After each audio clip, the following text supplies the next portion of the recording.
भारत माता की। भाई ऐसी आवाज नहीं चलेगी। 24 और 25 में मोदी जी के नेतृत्व में यहां सरकार बनानी है क्या नहीं बनानी है? तो मेरे साथ दोनों हाथ उठाओ, उठाइए दोनों हाथ, विजय के संकल्प का मुट्ठी भींचिए और प्रचंड आवाज से बोलिए, भारत माता की, भारत माता की। मंच पर उपस्थित हमारे प्रदेश अध्यक्ष और विधान परिषद के नेता श्रीमान सम्राट चौधरी जी, यहां के पूर्व सांसद और लोकसभा के सांसद, मेरे साथी मंत्री श्रीमान गिरिराज जी, श्री नित्यानंद राय जी, श्री अश्विनी कुमार चौबे जी, शिवराव साहेब पाटिल दानवे जी, सुशील मोदी जी, डॉक्टर संजय जायसवाल जी, प्रतिपक्ष के नेता भाई विजय कुमार सिन्हा जी, हमारे वरिष्ठ सांसद राधा मोहन बाबू जी, श्री हरीश द्विवेदी जी, श्री शंभू शरण पटेल जी, श्री राकेश सिन्हा जी, श्री विवेक ठाकुर जी, भिखुभाई दलसानिया जी, सुनील ओझा जी, नागेंद्र जी, तार किशोर प्रसाद जी, बहन रेणु देवी जी, श्रीमान प्रेम कुमार जी, श्री नंद किशोर यादव जी, श्री मंगल पांडे जी, श्री शहनवाज हुसैन जी, श्री राजेंद्र गुप्ता जी, और आज नवादा की इस पावन भूमि पर आए हुए प्यारे भाइयों, बहनों, माताओं और मेरे जिगर के टुकड़े जैसे युवा मित्रों, आप सभी को नमस्कार। मित्रों, आज नवादा की ये ऐतिहासिक भूमि पर जिस प्रकार से जर्रे जर्रे पर आप लोग दिखाई पड़ते हैं, ये बताता है कि 2024 में फिर से एक बार मोदी जी बिहार में सभी की सभी सीटें जीतने जा रहे हैं। माताओं, भाइयों, बहनों, आज मैं लोकसभा प्रवास के तहत नवादा आया हूं। इसके पहले सुबह में जो सासाराम जाना था, महान सम्राट अशोक की जन्म जयंती के निमित्त एक बहुत बड़ा सम्मेलन रखा था, मगर दुर्भाग्यपूर्ण स्थिति हुई। सासाराम में लोग मारे जा रहे हैं, गोलियां चल रही है, टीयर गैस छूट रहे हैं। मैं वहां नहीं जा पाया। मैं सासाराम की जनता का यहीं से क्षमा मांगना चाहता हूं और मैं कहना चाहता हूं, मैं सासाराम जरूर आऊंगा। मेरे अगले दौरे में सासाराम में ही महान सम्राट अशोक की स्मृति में एक सम्मेलन करने का काम हम करेंगे। भाइयों और बहनों, बिहार में मैं ईश्वर से कामना करता हूं कि बिहार में जल्दी से शांति की स्थापना हो। सरकार को कहने का कोई मतलब नहीं है। मैंने सुबह गवर्नर साहब को फोन किया तो लल्लन सिंह जी बुरा मान गए कि आप क्यों बिहार की चिंता करते हो। अरे भाई, मैं देश का गृह मंत्री हूं। बिहार की कानून और व्यवस्था भी ये देश का एक हिस्सा है। आप नहीं संभाल सकते इसलिए हम चिंता कर रहे हैं। और मित्रों, जिस प्रकार की व्यवस्था यहां पर शासन में बनी है, मुझे बताइए, जिस सरकार में जंगल राज के प्रणेता लालू प्रसाद यादव की पार्टी उपस्थित हो, वो सरकार बिहार में शांति ला सकती है क्या? बताइए, ला सकती है? ला सकती है? नीतीश बाबू, सत्ता की भूख ने आपको लालू प्रसाद यादव जी की गोदी में बैठने के लिए मजबूर कर दिया। हमारी कोई मजबूरी नहीं है। बिहार की जनता के बीच में जाएंगे, जन जन को जागरूक करेंगे और ये महागठबंधन की सरकार को उखाड़ कर फेंक देंगे। मित्रों, मैंने ऐसी स्वार्थी सरकार नहीं जब देखी है। एक व्यक्ति को, बैठ जाओ भैया, बैठ जाओ। एक व्यक्ति को प्रधानमंत्री बनना है और लालू जी के बेटे को मुख्यमंत्री बनना है। इसमें बिहार की जनता को पीस रहे हैं।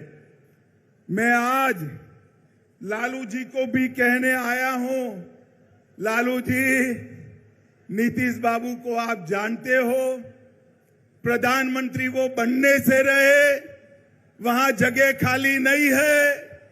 देश की जनता ने तय किया है, तीसरी बार भी नरेंद्र मोदी जी प्रधानमंत्री बनने वाले हैं।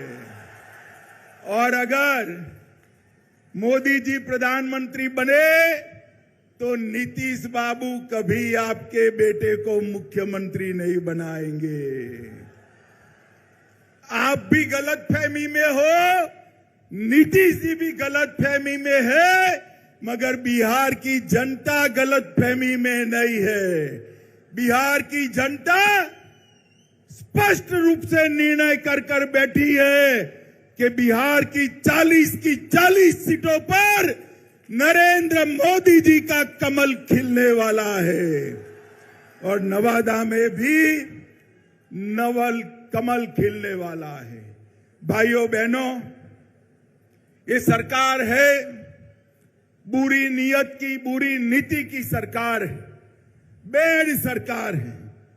भ्रष्टाचार का बी, अराजकता का ए और दमन का डी, तीन मिलकर ये बेड़ सरकार बनी है। ये बुरी सरकार को उखाड़ कर फेंक देना है।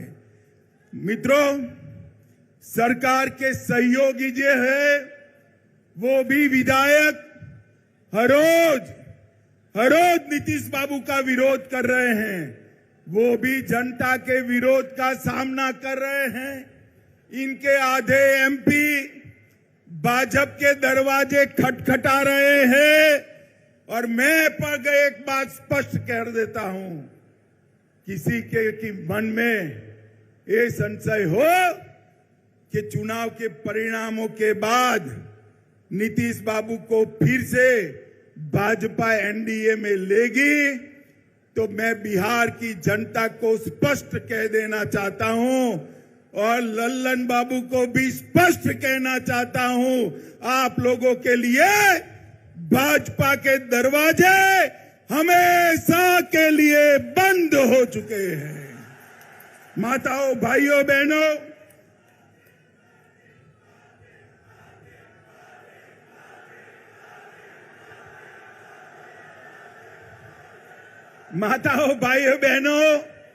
आपके नारे बता रहे हैं, जनता भी चाहती है कि अब नीतीश बाबू को वापिस न लिया जाए। यही चाहते हैं ना आप?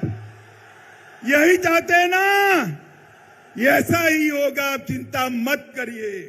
ये जातिवाद का जहर घोलने वाले नीतीश बाबू और जंगल राज के प्रणेता लालू प्रसाद अब ये दोनों के साथ भारतीय जनता पार्टी कभी राजनीतिक सफर नहीं तय कर सकती, मैं बिहार की जनता को कहकर जाना चाहता हूं। मित्रों, ये वादा खिलाफी करने वाली सरकार है और साहब सत्ता की लालच देखिए। लालू जी के बेटे ने नीतीश जी को सांप कहा, मैं फिर से बोलता हूं, सांप कहा, पलटू चाचा कहा, धोखेबाज कहा, लालची कहा, अहंकारी कहा, अरे गिरगिट तक कह डाला। मगर नीतीश बाबू प्रधानमंत्री बनने के मोह में आज उनके साथ चले गए हैं।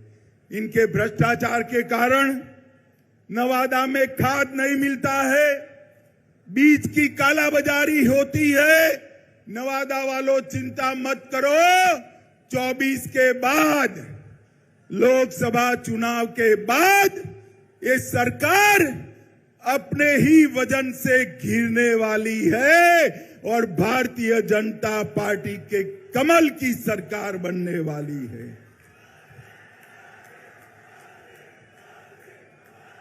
आप जो मोदी मोदी के नारे लगा रहे हो ना, वो मोदी जी ही कालाबाजारी और भ्रष्टाचार से आपको मुक्ति दिलाएंगे। मोदी जी ही बिहार में कानून और व्यवस्था ठीक करेंगे। मित्रों, बिहार के अंदर डेयरी की भी अनेक संभावनाएं पड़ी है। मोदी जी सहकारिता क्षेत्र में 2 लाख ग्रामीण डेयरिया बनाना चाहते हैं। भाजपा की सरकार बनने के बाद बिहार की हर पंचायत में कोऑपरेटिव डेयरी बनाने का काम भारतीय जनता पार्टी की सरकार करेगी। मित्रों, मोदी जी ने ये नवादा के विकास के लिए ढेर सारे काम करे हैं। किऊल नवादा गया रेल लाइन 1292 करोड़ में इसका दोहरीकरण और इलेक्ट्रिफिकेशन किया। वारिसलिंगगंज विधानसभा में नया रेलवे ओवरब्रिज बनाया। बख्तियारपुर से रजौली 4 लेन रोड निर्माण कार्य चल रहा है। नवादा से दिल्ली, लो मैं अभी बात कर रहा हूं और आवाज आ गई, नवादा से दिल्ली ट्रेन भी चालू कर दी गई है। नवादा से पावापुरी रेलवे लाइन का सर्वे का काम चालू हो गया है। पावापुरी से नवादा 33 किलोमीटर लंबा रेल खंड बनाने का काम भी इस सर्वे के बाद चालू होगा। इस्लामपुर नटेसर रेलखंड का काम पूरा कर दिया गया है।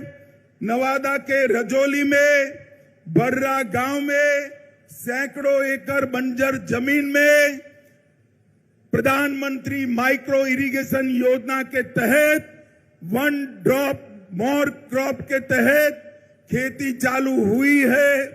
बिहार शरीफ से नवादा के लिए 4 लेन रोड बन चुका है।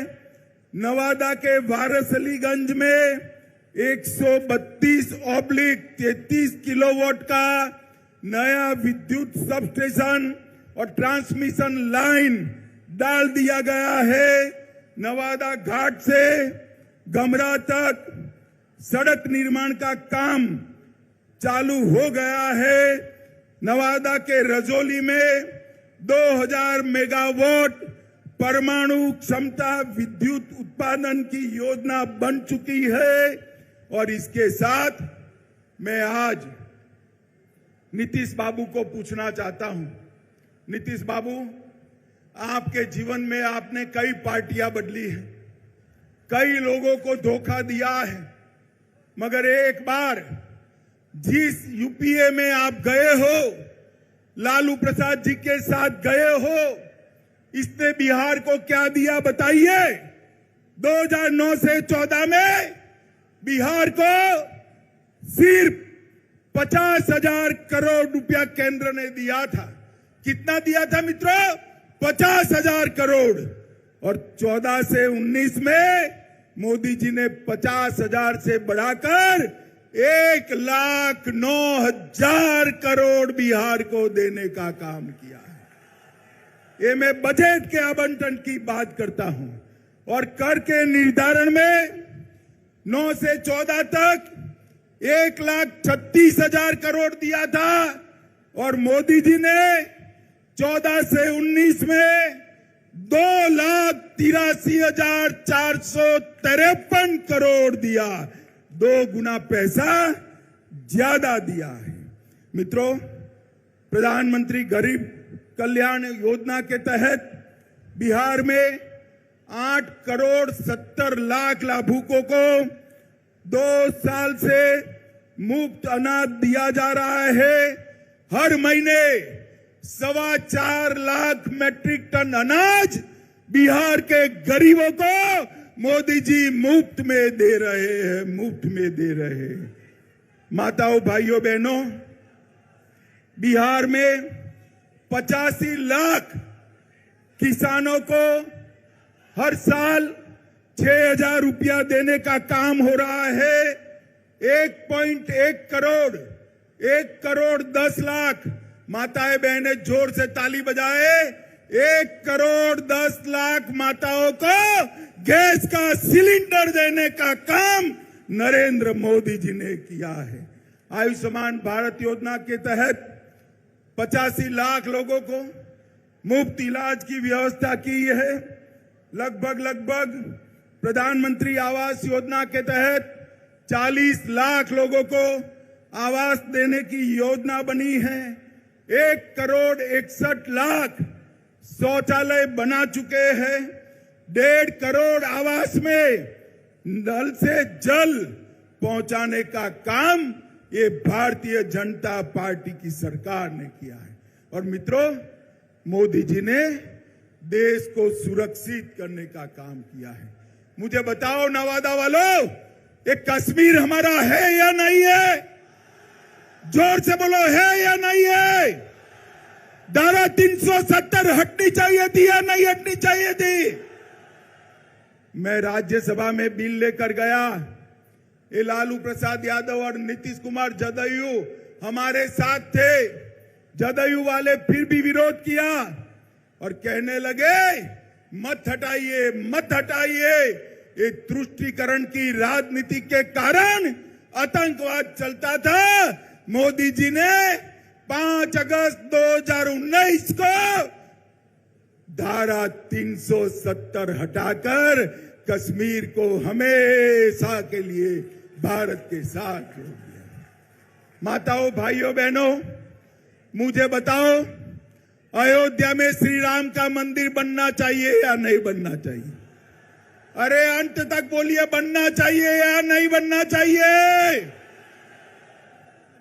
ये कांग्रेस, जदयू, आरजेडी, ममता, डीएमके सब इसका विरोध करते थे।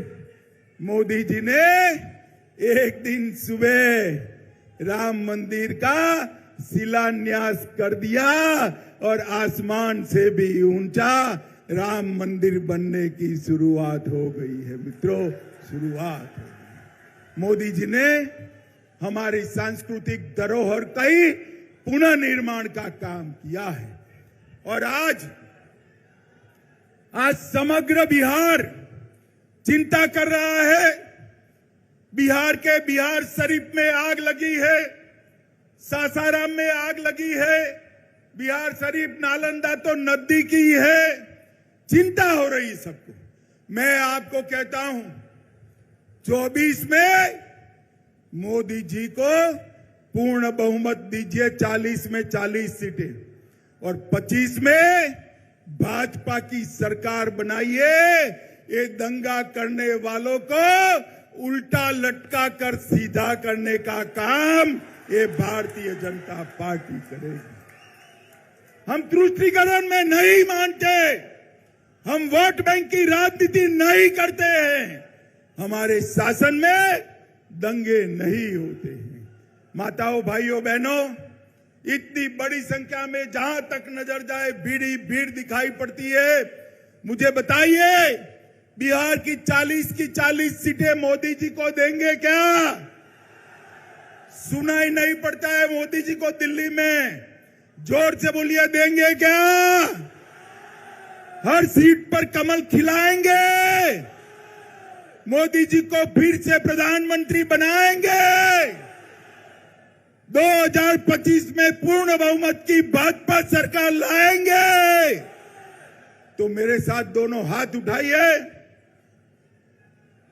विजय के संकल्प की मुट्ठी बींचे और प्रचंड आवाज से बोलिए, भारत माता की, भारत माता की, भारत माता की, वंदे वंदे वंदे।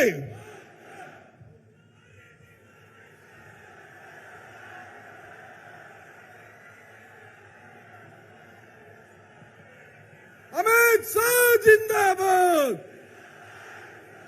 अमित शाह